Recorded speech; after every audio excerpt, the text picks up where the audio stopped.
Hello, everybody, and welcome back to Amateur Hour Sports for today's Toronto Raptors Happy Hour stream. We're here today to discuss everything going on in the Toronto Raptors universe over the last few days. And over the last few days, we had a weekend where the Raptors were once again victorious, moving to 8-5 on the season. Tonight, we have them playing against the Charlotte Hornets, so certainly there is an opportunity that presents itself for the Raptors to make that jump up to 9-5. We're not going to count our chickens before they hatch. Raptors in a very good position here and have looked really good on the season. We're going to go through some of the reasons why that is the case and a little bit more on today's show. Thank you so much, everybody, for joining me, whether you are live or watching after the fact. If you are watching live, do us a favor and make sure you do hit the like button. Hell, if you're watching after the fact, it'd be also a great time to hit the like button. As long as you enjoy the content along the way, just keep that in mind. And if you find yourself enjoying, then hey,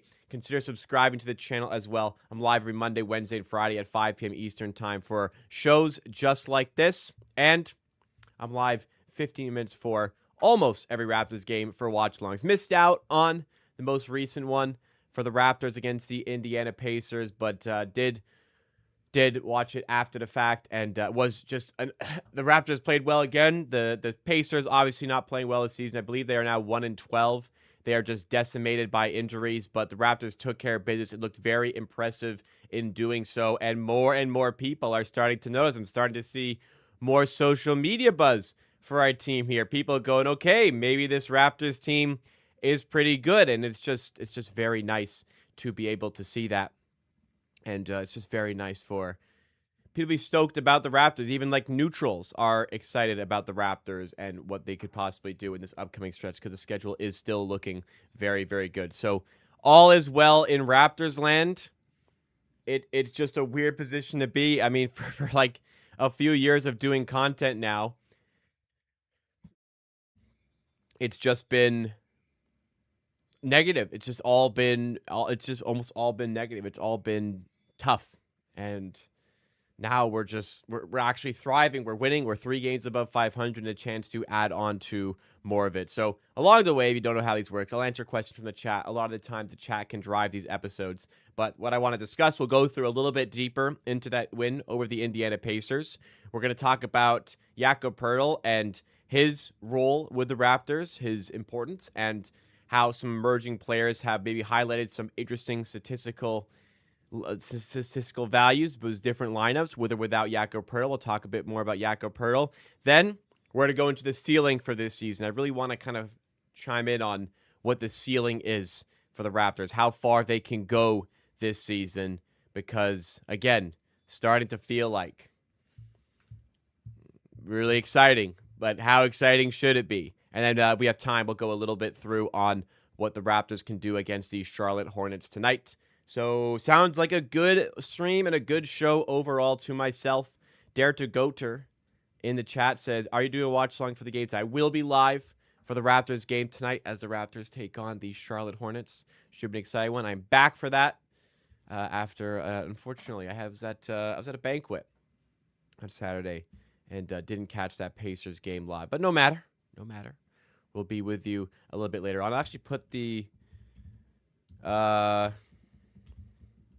link for that in the chat as well and pin it at the top of the chat to go and watch the watch party. So if anybody does want to go tune in after that, I'll be live at 7:15 p.m. Eastern time. I'm live 15 minutes for almost every Raptors game 4. Things just like that. So that's what you got, hopefully, to look forward to. Sterling Phillips says, think RJ sneaks in the World All-Star team. I talked a lot about it in the previous stream, either the previous stream or the one before that. It was 2 streams ago I talked about it, and I clipped it for a video which came out on the 14th, which is Friday. So Friday, a clip came out for it, and I streamed about it on Wednesday. So if you want to get more of my thoughts on RJ Barrett and his potential to sneak into the World All-Star team, I would advise you to go check out those pieces of content. But I guess the long story short, he could. Yeah, he could. 8-1 in the last 9 after tonight. Man, hopefully. But 1-4 to start the season. It was looking like a lot of the same old problems were coming up for the Raptors. Disorganized on defense, half-court offense couldn't score. Darko's lineups were a nightmare. And then they were just able to completely reverse all of that. Defense locked in. Offense is looking way better, using the transition game a lot better on offense and on defense. Darko's lineups have been much better. The minutes distributions have been much better. Like, everything has just improved for the better. And as a result, the Raptors, yes, have been able to win 7 of their last 8 games. And hopefully in the game tonight where they're favored by, I think it's 8 points, hopefully they can make it 8 in their last 9 games. Indeed. Yes. Raptors, let me just check. Yeah, 8.5-point favorites tonight. It's one you would expect them to be able to win, but we'll see if they can do it. We'll see if they can actually do it. Phoenix says we'd be title contender if we had an all-star point guard.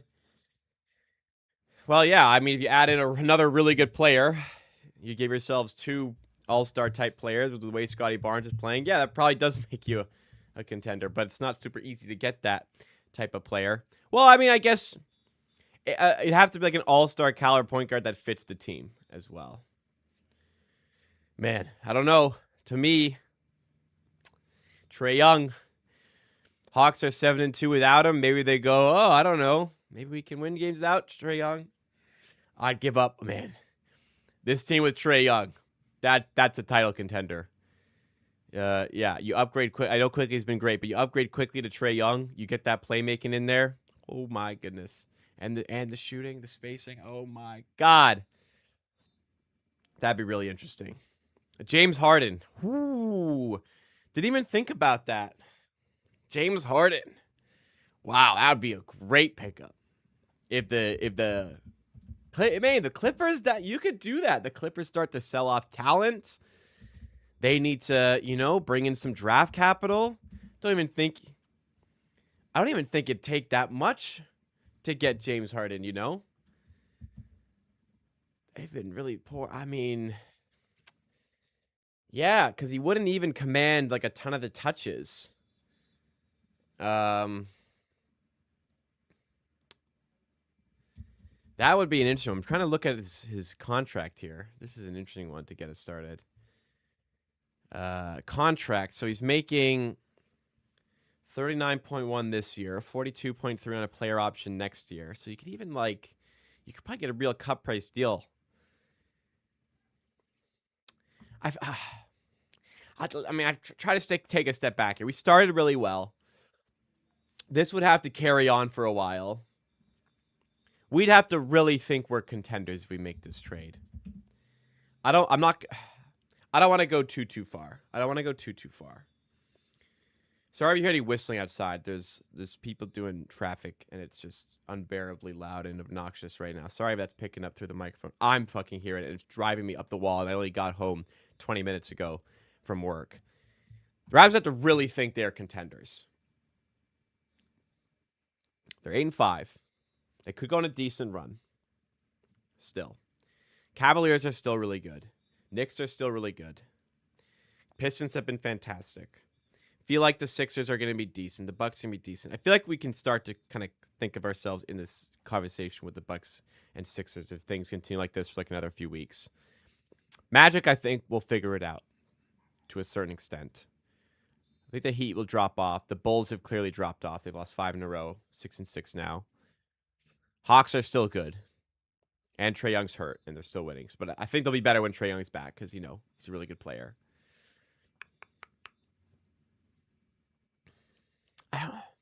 You'd have to really feel like you're a top 4 team, I think, to make a trade like that aggressive. It just depends how much you're giving away. That's interesting, though. James Harden would be really interesting. But, yeah, if Quickly's playing the way he is, then it might be worth it to keep Quickly for the longer term. So that's also part of it. Dare to Goder does bring up a good point there. Phoenix said the thing is with Harden, that since his hamstring injury, he's been getting back from that. He's been better every season from 2023. It's just the talent around him got worse. I mean, Harden's very good. I respect James Harden a lot as a point guard. Phoenix says, I genuinely think he'd still be a fringe MVP, but he didn't stuff for that injury in 2021. I don't know if I'd go that far. He's all-star caliber point guard. I think that's what he is. He's an all-star caliber point guard. I think in the right situation, he could get into an All-NBA team. I don't know. I think MVP might be a bit of a stretch, even if you take away the injury that's happened to him. Anyways, let's look at the previous game against the Pacers. And one of the top performers, the top performer, I think, in this game is Jakob Poeltl. 22 points for Poeltl, 26 minutes. He was +4. Got it to the line a lot. Made 6 of 14. Honestly, had been shooting better from the line, but that's not too good of a return. But anyways, 8 of 9 from the field, 22 points.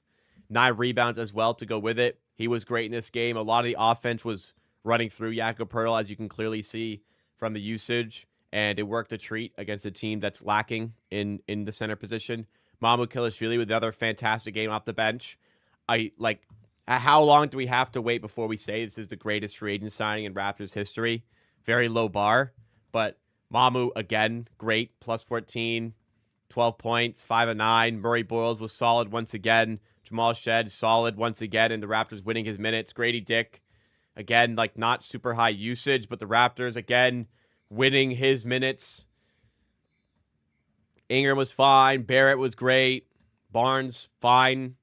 Not a ton of points, but stuff from the stat sheet. Again, Manuel Quickley, lower scale performance than what he's done previously, but a lot of mouths to feed. Not everyone's going to get 20 points in every single game.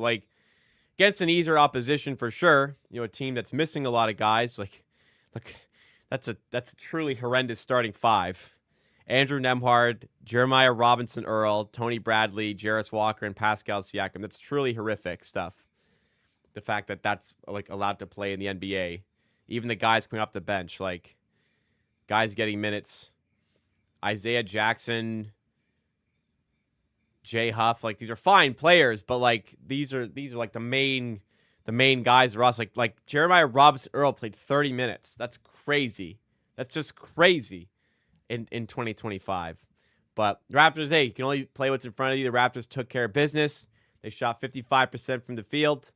I don't like how we don't have 55 point whatever anymore. ESPN's been kind of fucking around with their box scores lately. I prefer the 62 point whatever percent, 55. Anyways, 23% from 3, bit lower than normal, but we're able to make up for it on their field goal percentages and by getting 42 free throws. Very bad free throw percentage, 62, but again, enough came from there. Generating just consistent offense. Didn't rely on turnovers here. And once again, another very solid display overall from the Raptors. And you look at the NBA standings, we're 5th. We were 4th, actually, after that game. Raptors are 5th. If they win tonight, they are 4th because they had the tiebreaker against the Hawks. Actually, I don't know if the Hawks play tonight. The Hawks and Cavs don't play tonight, and we win. We are 3rd in the East. Let me see. The Hawks and Cavaliers don't play tonight. So if the Raptors win tonight, they are the 3 seed in the Eastern Conference. And if the Knicks, I don't know if the Knicks play tonight. If the Knicks play tonight and lose to the Heat, which they're slight underdogs, Raptors would be 2nd in the East. Raptors could be 2nd. We could wake up tomorrow, the Raptors could be 2nd in the Eastern Conference after 14 games. Truly, truly, truly astonishing stuff. But as we go through this stream, we'll talk a bit more about the ceiling for this team. But now I kind of want to dedicate a little bit of time towards Jakob Poeltl, a player I feel like goes under the radar so often amongst the Raptors fan base, but has been able to prove on an extraordinarily consistent basis that he's important to this team. And he helps drive winning for this team. This season, though, as the Raptors have inserted a backup point guard who can actually get NBA caliber minutes out of, and you get NBA caliber minutes out of, it has provided some really interesting statistics on lineups and what works better for the Raptors. So I do want to dig in a little bit more. But ultimately, how I want to start this is I feel like very, very often Jakob Poeltl goes under the radar and underappreciated by Raptors fans who are consistently calling out for a different type of center to come into the team. But Jakob Poeltl still brings a ton of importance to this team, which I want to talk about. And having a backup who can space the floor is bringing so much good stuff to this team, which we're also going to talk about here. So let's kind of go through the statistics and see what they're telling us about the Raptors center rotation so far this season. The last game against the Pacers, or the recent game against the Pacers, does highlight a lot of the importance of Jakob Poeltl. They can still bring to the team. 30 years old now. But in this game, so much of the offense, as I was saying when we're going through this game, so much of the offense is going through Poeltl in this game. And I remember the start of last season, the Raptors were doing that pretty frequently. I remember a game against the Boston Celtics where they were like playing through Jakob Poeltl. And it was very impressive. Like certain game plans, it just works for the Raptors when they have this sort of advantage on the interior. 8 of 9 for Poeltl in this game, but went to the line 14 attempts. Didn't shoot very well from the line, even though he'd been better, 6 of 14, but 9 rebounds to go with it. Raptors did really well when playing through Jakob Poeltl overall in this game. And even though Jakob Poeltl, as I always say, even though Jakob Poeltl doesn't provide necessarily a ton of floor spacing to the team in shooting, doesn't provide any floor spacing for shooting, he does provide spacing in other ways. He can make some nice passes out of the elbow, which gives space to his teammates. He's a really good screen setter, which is often overlooked as a trait for a center. Pick and roll game is good. Like, there's a lot of good qualities for Jakob Poeltl. And for a team that has like so many high usage players like Ingram, Barrett, Barnes, and Quickly, it's nice to have a player who's willing to sacrifice part of their game, kind of get out of the way, and make the jobs easier for his teammates in this starting five. And for a very long time, we have been able to get that out of Poeltl. And I haven't checked these numbers in the recent run of games, but the Raptors have been just winning a ton of games lately, and Poeltl's been healthy. So the numbers are even more egregious than what I'm about to say. So I looked it up earlier on this season, and the Raptors' win percentage when Jakob Poeltl plays since they traded back from the Spurs. When I looked at the time, it was 43%. It's probably a few ticks higher, like 45% now. But win percentage when Poeltl plays is 45%. 43 to 45%, let's say. In the games in which Jakob Poeltl has not played, since the Raptors traded for him from the San Antonio Spurs, their win percentage is about 23%. Decent sample size. We've had a few seasons with Poeltl back now. The Raptors clearly are affected very heavily by Jakob Poeltl's presence, and he is a big factor on defense for his ability to protect the rim and size on the interior on offense. Like, it's been a big deal to have Poeltl. Maybe some of the data there is a little bit skewed that he was injured when the Raptors were super aggressively tanking a couple of years ago. So the Raptors just lost like 15 games in a row when he was out or something crazy like that. Or, anyways, they had like a horrible run of games because they were tanking and he was out. Maybe they would have won some more games if he wasn't hurt, but also they were tanking super aggressively, so they lost a ton of games. So that kind of factors in a little bit. Also, what factors in is that there's just, for the past years, there hasn't been a quality backup center to bring without him, so you miss that position even more when he's not there. But regardless, clearly the Raps are better when Jakob Poeltl plays. Though this season, interestingly, that hasn't quite been the case. They've been fine when he plays. His net rating when he is on the court this season is 0.85, but the net rating when he is off the court this season is 6.74. So they're actually producing some higher quality basketball when Jakob Poeltl is not on the floor this season, which I thought was a little bit strange because usually you see the opposite. But where you are getting a huge bump right now is when Sandro Mamukelashvili is on the floor. Mamukelashvili this season, the Raptors have a net rating of 16.39 with him on the floor, and they're -2 with him off the floor. So these stats aren't everything, but it does provide some insight. And ultimately, like, that is huge. 16.39 net rating when Sandro Mamukelashvili is on the floor. And clearly the players are benefiting from his floor spacing.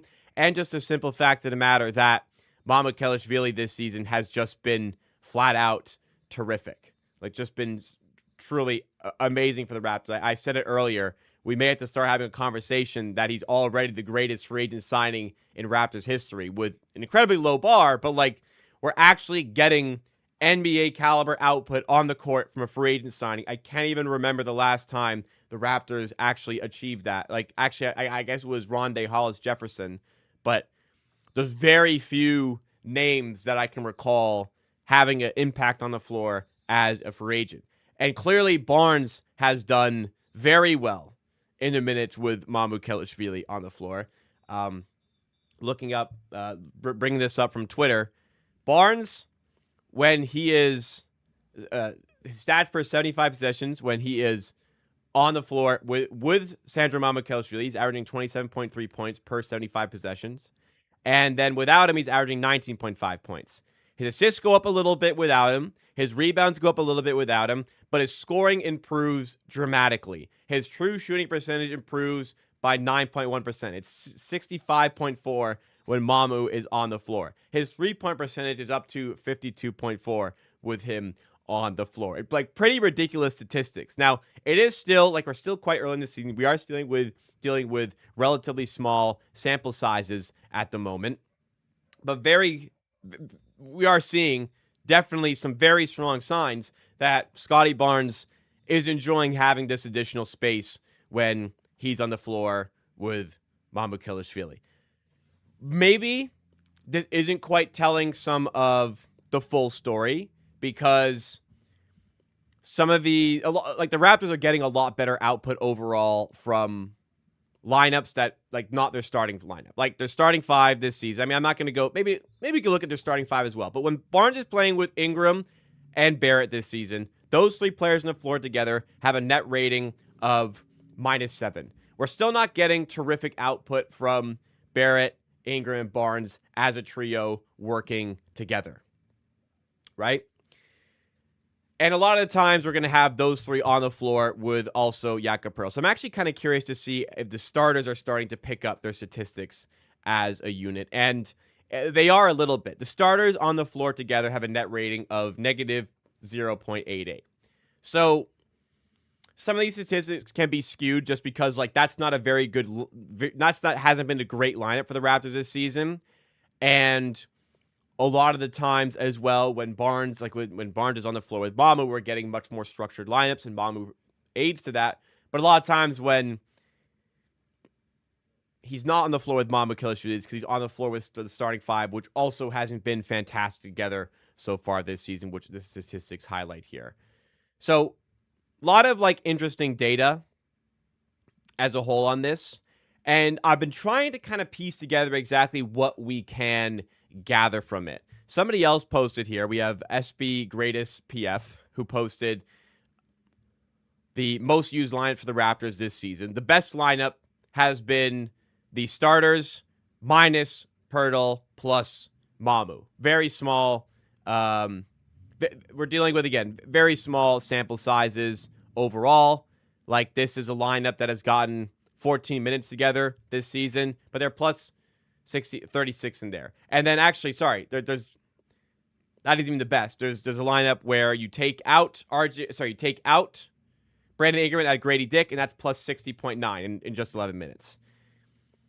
So there's weird lineup combinations here. Again, these lineups, we're getting very small sample sizes overall, but clearly the Raptors are being positively impacted from Mamu being on the team. So again, going back to what I was saying on what can we gather from this information here, I think the biggest thing that I would like to take away from it is that it is very refreshing and very important to the team that they now have the capabilities to use these different styles of lineups. They have Jakob Poeltl as the starter, who is important to this team and goes overlooked, and is clearly helps drive winning for this team, and that is fantastic. Having that rim protection is great, and there's certain matchups where that is going to be vital for the team. But it's also great to be able to use Mamukelashvili off the bench in certain lineups where his floor spacing is terrific, where you can maybe be a bit more lenient with the lack of rim protection you have on the floor, because Barnes can do a job there, and Colin Murray-Boyles can do a job there. So you can use the spacing of Mamukelashvili further to your advantage. So it just gives us so many more options and opportunities to scheme different plays and use different lineups. But I don't think that these statistics are necessarily the clear indication that the Raptors need to move Poeltl to get a spacing center, which I think a lot of people are feeling like. I mean, people have been saying that for a couple of seasons now, and I'm sure people, after seeing the way Mamu Kelly played, would say that as well. And there's some statistics that say, that lineup that I showed you in a very small sample was extremely efficient and played some incredibly good basketball. I think a lot of factors go in, but ultimately I think Jakob Poeltl is still extremely important to this team, and Mamu has just been a terrific signing. And I don't think that there should be a correlation between Mamu playing well and the Raptors needing to move on from Jakob Poeltl in a different way. I think we would miss Jakob Poeltl if he were to be moved somewhere else. And we clearly, I mean, if you watch the games when Poeltl's in plays, we clearly miss him. Obviously, his contract is kind of extending in the next few years. It's going to become a little bit expensive for the Raptors down the road. They're paying him $19.5 million this year, $19.5 million next year, and then after that, he gets $27.3, $29.4, and then down to $27.3 million. Not commanding a huge percentage of the league's cap, but still like a significant chunk of change they're invested into what will eventually be a 34-year-old Jakob Poeltl, and clearly still has ability. Felt the effects of an injury at the start of the season, which might also be skewing some of the numbers because he wasn't completely healthy to start the season. But again, Raptors numbers with Poeltl over the years have been great. And to start the season with Mamu, they have been terrific. And it's awesome that both of those guys play for the Raptors. And it's awesome that we just finally were able to hit on a free agent. But remember, as we're watching these games, don't sleep on Jakob Poeltl and what he's bringing to the team. Still very important. And still deserves his props, undoubtedly. Undoubtedly, from my perspective. But man, Mamu, I mean, let's look at some of the best free agent signings in Raptors history. Let's see if there's a list out. You know what? Let's ask ChatGPT. Sorry, ignore that. Let's ask ChatGPT.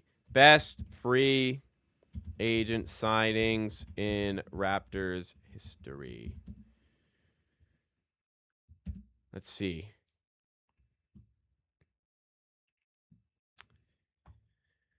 All right. Bismack Biyombo signed for 2 years, $6 million. All right, you know what? That's a pretty good one. Bismack Biyombo was a terrific pickup. Had the 26 rebound game in the playoffs. That's great. I mean, I guess you could call Fred a free agent. I wouldn't call Fred like a free agent signing. That's the UDFA. That's different. Let's see. Anthony Parker. Good hidden gem sort of signing.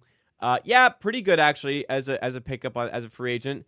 And then Garbajosa actually was quite a good pickup as well.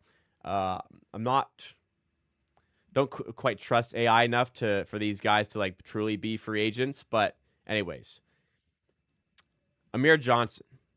Amir Johnson was not a free agent signing, was he? If Amir Johnson was a free agent signing, then it's him. That was that was a very good pickup for the Raptors for a number of years. Did they actually sign him as a free agent?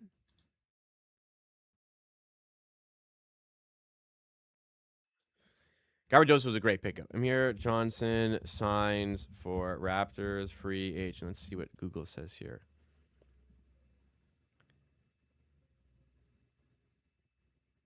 Johnson. Okay, let's check his Wikipedia. Let's check Wikipedia. A lot of sources here. On June 23rd, 2009, John was traded to Milwaukee Bucks in a 3-team trade that also involved the Spurs and Richard Jefferson. He was later traded to the Raptors. Okay, he was traded to the Raptors. So AI strikes again and is wrong. AI slop. My fault for using it. But pretty sure I've seen Anthony Parker and Garbajosa as well. I'm pretty sure those were free agent pickups, but I would say the way Mom was playing, he's a better pickup than Bismack Biyombo. But yeah, you got actually talent out of him off the bench. I mean, this list, I'm going further down this ChatGPT list, and it's listing Matt Thomas, Femi Hyluk, and Yuta Watanabe. Okay, fuck off. Not good free agent signings.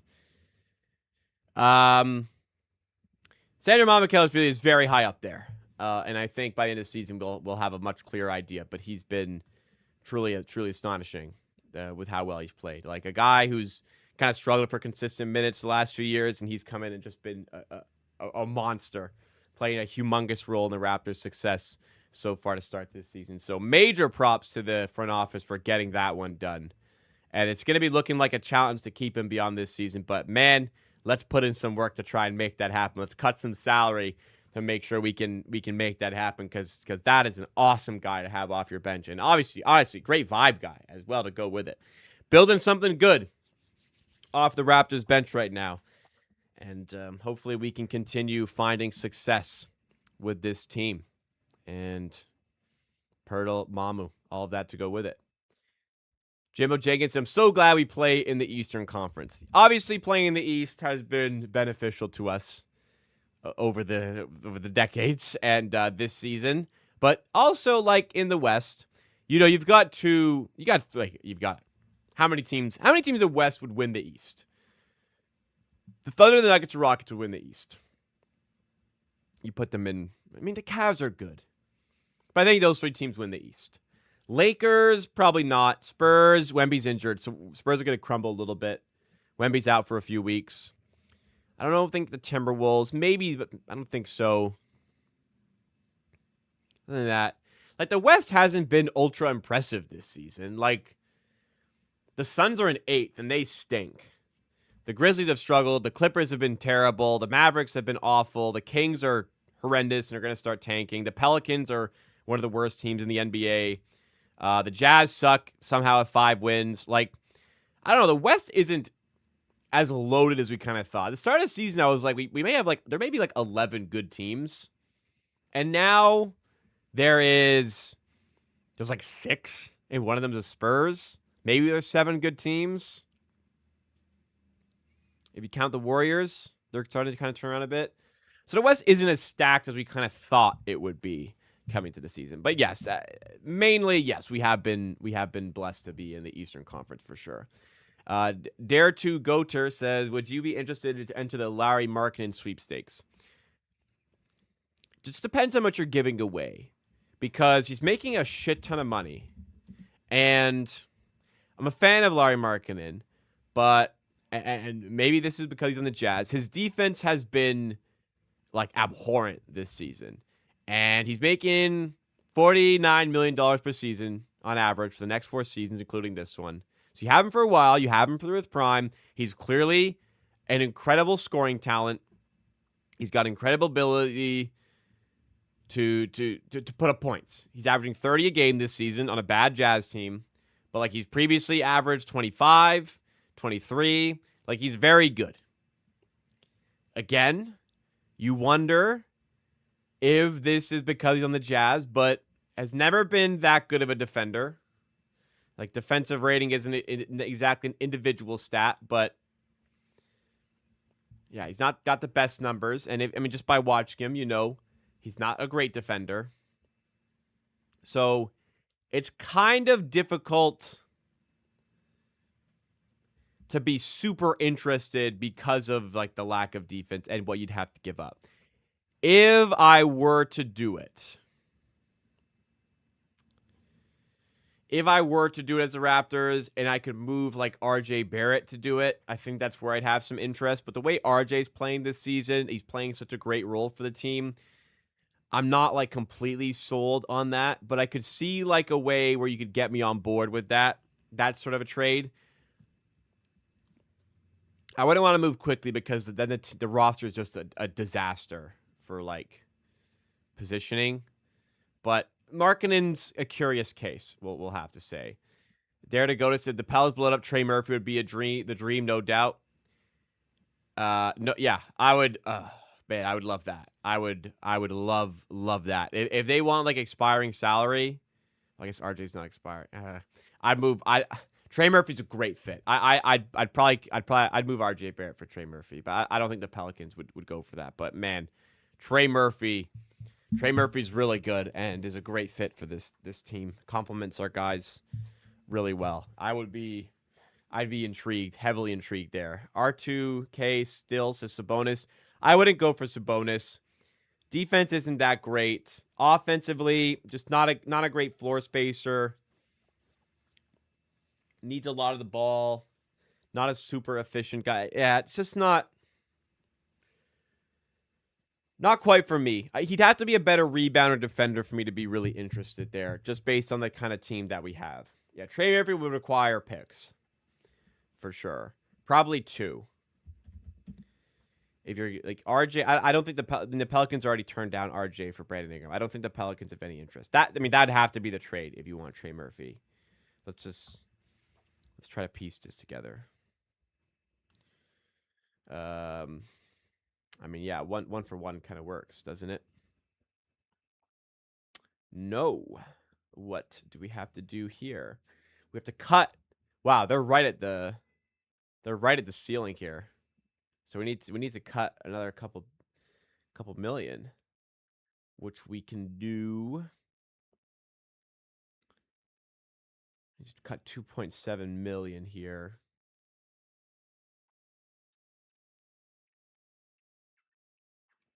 I don't know where. Oh Christ, would it have to be like Sadiq Bey? No, that's yeah, maybe Sadiq Bey. I'm not a big fan of, but yeah, something like that and picks. It'd have to be 2. It'd have to be 2. It'd have to be this year and probably 28. Tell you what, I'd be intrigued. I'd be really, really intrigued.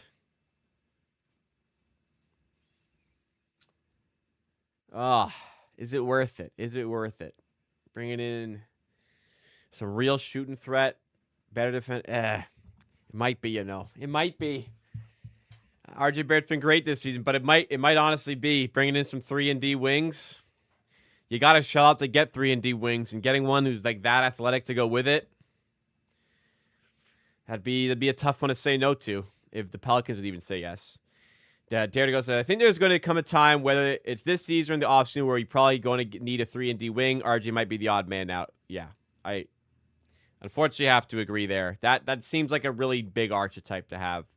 And if you do want to get it, RJ would have to be the guy. I feel like that's more of a next season sort of conversation, though. I think people will value it more as an expiring salary next year than they will as a 2-year salary this year. So I think this year, I don't think we're 13 games in. Raps are doing well. We're 13 games in. Don't want to be over aggressive with this. Get a little bit more of a sample size. If you're really in the mix come February, then maybe be aggressive. But I think this year, let's see how this all plays out. I think there's a better trade situations for Barrett if he's on an expiring deal rather than a 2-year deal. If you still want to move him, he's been great this year too. So maybe try to ride that out for a little bit longer. We'll see. But you would do it.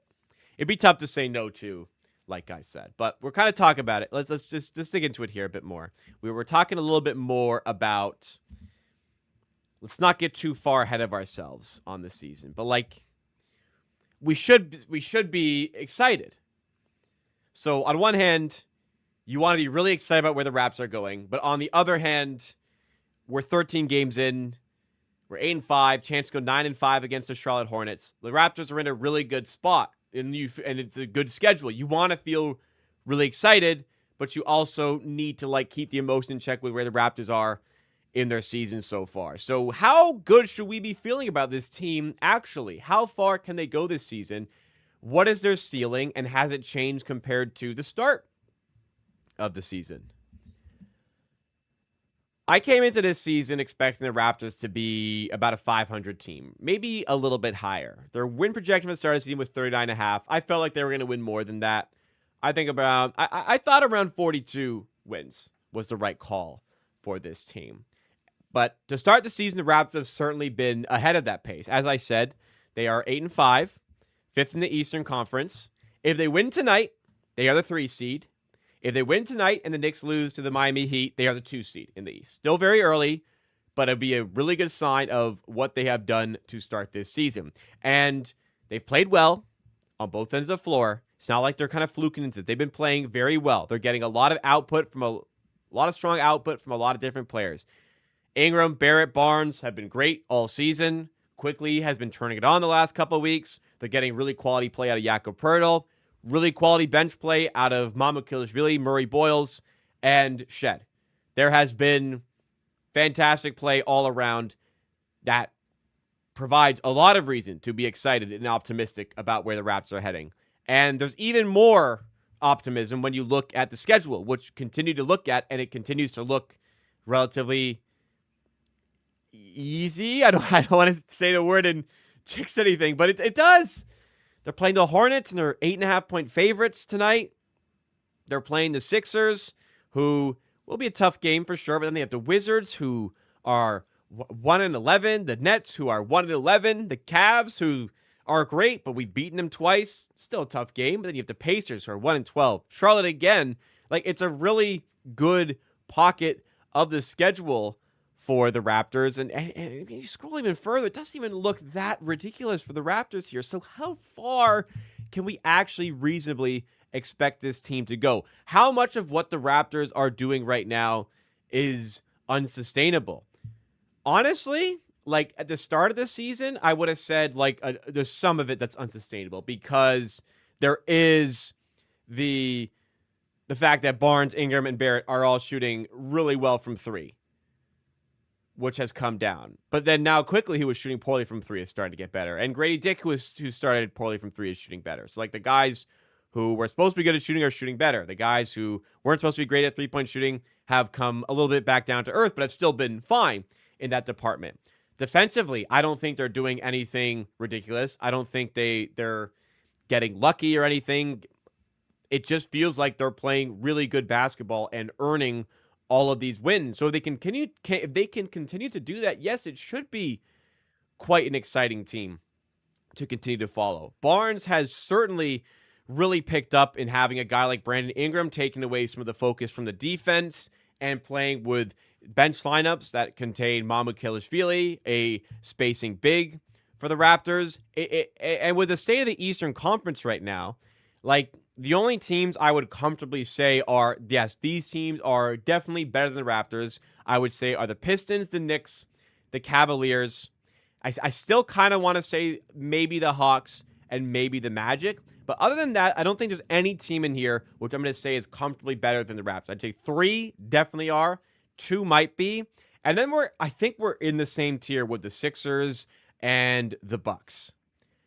And if we're in that tier, we are seriously in the hunt for a top 6 seed. And if other teams aren't quite piecing it together, like we could move even further. I would have said start of the season, like the absolute ceiling for this Raptors team is the 5th seed. I think like 6th seed would even be very, very impressive. I felt like we were going to be about an 8th seed. Play-in tournament team, but you have the home game in the first play-in tournament game.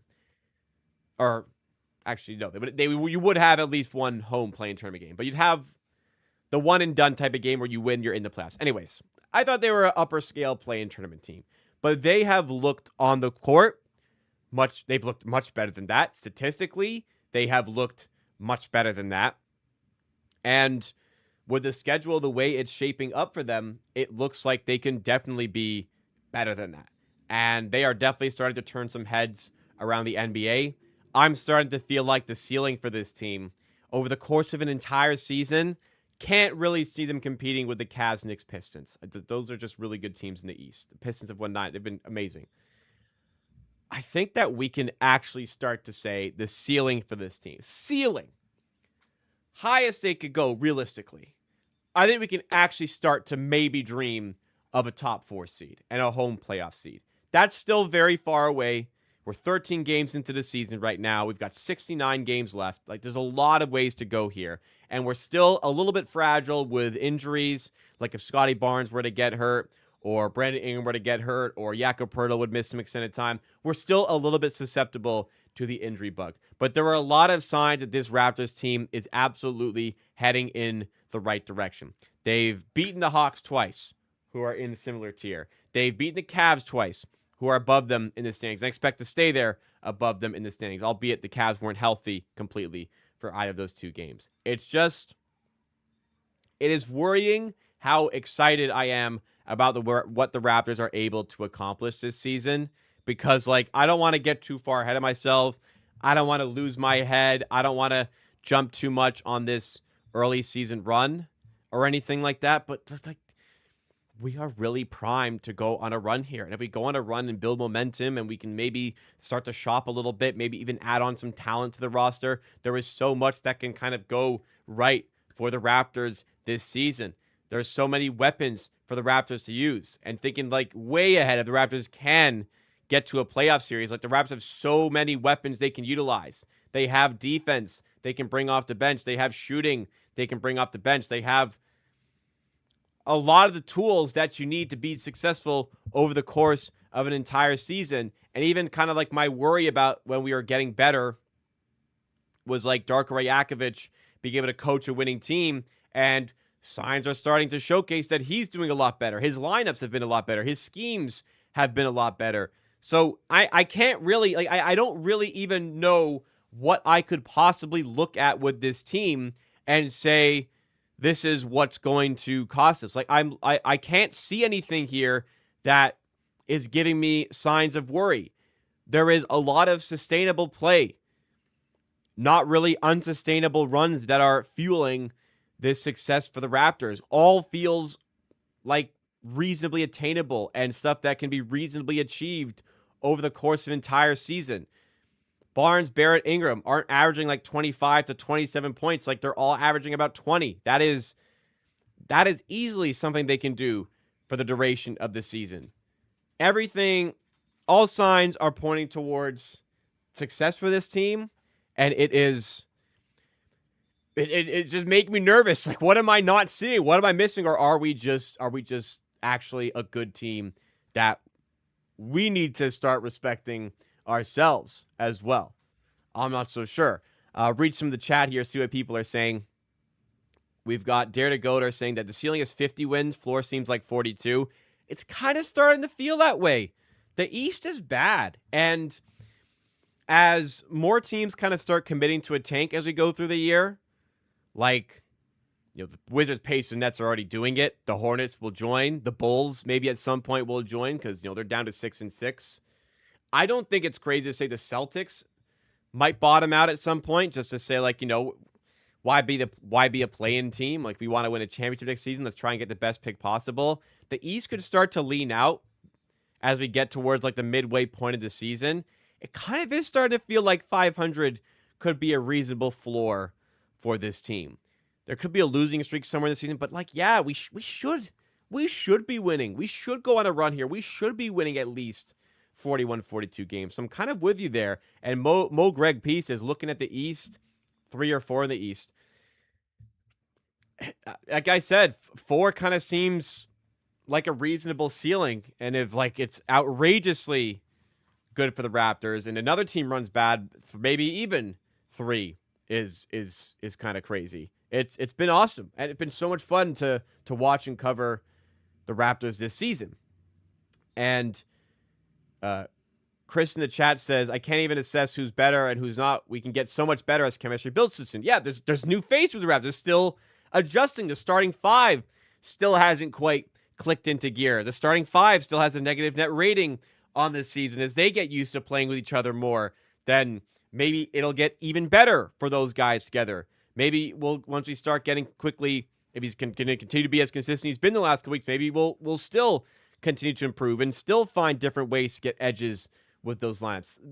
It could still get better. Like, I'm looking for reasons why it could get worse, but there's other reasons out there why it could still even get better for the Raptors. So, man, this is the things we've been through here.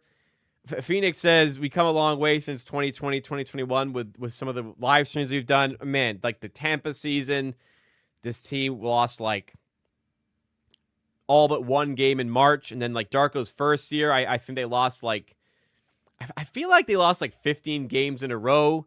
I don't know. But the East is there to not conquer, but the East is there to thrive in. And the Raptors are thriving right now. And there's more reason to think things could get better than there are reasons to think that things could get worse. I'm thinking ceiling is like a 4 seed and maybe even reach 50+ wins to do that. And maybe they can do that. But I think that at this point, we really got to make it our ambition and a serious ambition to be a top 6 team in the East. And it looks like we are good enough to do that. I just think it would have to be injuries. To not be, and injuries will occur. Mo Greg is right, and they'll hit you like a train. They'll hit you like a 18-wheeler when they do. But like I feel like we could cover it a bit. If Barnes got injured, that'd be just brutal. Absolutely brutal, right? That'd be the biggest one. But like if Ingram got injured, like you just dedicate more usage to Barnes, Barrett quickly. Couldn't you? Like you're still getting like solid bench play as well. Guys could like fill in. Like who would you like? You'd probably start like maybe Grady Dick even just comes back to the starting 5. And you at least get floor space. You know the Raptors have been winning the Grady Dick minutes this season. If RJ goes injured, like Grady Dick comes in, you could even say that might provide some balance to the starting 5, not as top heavy talent, but like spacing. Poeltl injury would be pretty devastating. Like a long-term one. But, you know, injuries can hit other teams as well. Like OG has been hurt. Brunson hasn't been healthy. Garland, like, never, ever seems to go healthy for an extended period of time for the Cavs. Yeah, like, injuries. I feel like we could cover injuries a lot better, man. You don't think about injuries till they happen, no. But, like, I feel like we have covered there. I'm really optimistic here. And, It's changed a lot. Start of the season, I was just kind of hoping they'd scrape into the playoffs. And now it's looking like they should fly into the playoffs. And, man, if they lose to the Hornets tonight, it just comes all crashing down if they lose to the Hornets tonight, right? All this goodwill, all this optimism, and they lose to the Hornets is just like a cruel reminder of the fragility of that and what could happen to you and how it could all just crumble kind of out of nowhere. Mohammed just joined the chat and said trap game, major trap game coming up. And this is like, you could have said that about the Brooklyn game, but like this is at home. We're coming off of a road trip. This is one where like, you know, you just come in flat and they could kind of, you know, give themselves a big lead and kind of hold it. I don't know. Like the Nets kind of took a big lead against us and we just kind of casually came back and won that game by 10. But I don't know. If you sleep a little bit, you're going to lose. And the NBA is so much talent that like you're going to lose if you have an off night a lot of the time. So it could happen to us. But at home against the Hornets, the Raptors really should be winning this one. If they want to be a serious team, they got to continue to win games like this. And with the schedule the way it is. Now, again, you know, one game isn't everything. They could lose and still go on a good run and still be fine. But it does feel a little trappy for sure. Phoenix says, look at the Discord. I already pulled this graphic up earlier today. So we did see it already. But thank you for sending it. Scottie, and basically it's the graphic of Scottie's on and off minutes with Mamu this season, which have been he's been thriving with the spacing center, and he's been thriving with those sorts of lineups. Yeah, I was looking at that. We were looking at that earlier on in the stream. I'm doing my homework, man. Working hard here. Apparently, I did see this as well. This is Matucci who put this in the Discord, who said the Raptors starting lineup is at a rating of C- by Bleacher Report. Now, that's not, should be higher for sure. However, it's also important, like, Raptors starting 5 net rating is still in the negative for the season. They haven't been great together. It's the individuals within the starting 5 have all been great, mostly down to the secondary sort of lineups that we're getting with the bench players mixed in. As a unit, they're still working things out, which is another reason why, like, if they could work it out, oh my God, right? A playoff team, as Mo Greg says in the chat, playoff team wins the games they are supposed to win a lot more often than not. He said they win the games they're supposed to. I'll say they win those games a lot more often than not, but you win these types of games. Yes, indeed. That'll wrap it up today, guys. Yes, the Raptors, we could wake up tomorrow. Or we could go to bed tonight. We could go to bed tonight, and the Raptors could be the 2 seed. Okay? That's crazy. That is crazy. Man, if we can get like a rim protector to come off the bench too, oh my God. What a pickup. Or even some like 3 and D better. Oh, we've got options. Man. Things look good right now. Let's just enjoy the ride. Things look good right now. Let's keep it going. Let's take the next steps. I'm going to be live 15 minutes before the scheduled start time tonight, which is 7:15 p.m. Eastern time. The Raptors against the Charlotte Hornets. Thanks so much, everybody, for tuning in to yet another Raptors Happy Hour stream. Hopefully, I see you on a little bit later tonight as the Raptors take on the Hornets, and we will be doing, of course, our watch.